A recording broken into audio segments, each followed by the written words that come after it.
Merci à tous ceux qui ont voté, à tous ceux qui ont protégé leur vote.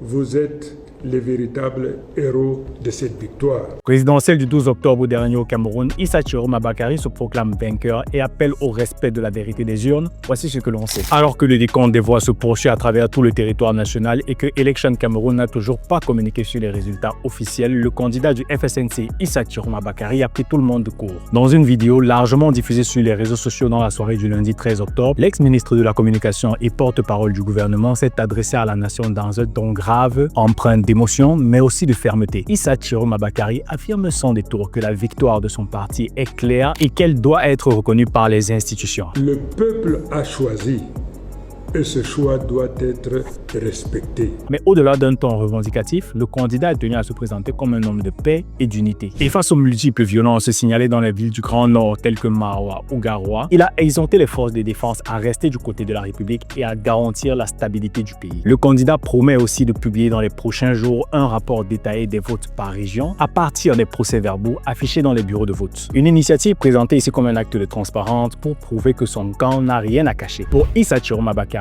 cette élection ne marque pas uniquement un changement de leadership, mais le début d'un nouveau chapitre politique. Son discours se conclut par un appel direct au président sortant, Paul Biya. Nous demandons au régime en place de faire preuve de grandeur et d'honorer la vérité des urnes par un geste attendu. À l'heure actuelle, aucune autorité n'a confirmé ni infirmé les résultats revendiqués par le candidat du FSNC. Et le Conseil constitutionnel, seul organe habilité à proclamer les résultats définitifs, n'a pas encore rendu son verdict. Se dirige-t-on encore vers une crise post-électorale comme celle de 2018? Croyez-vous réellement en la victoire d'Issa Chiroma Bakary?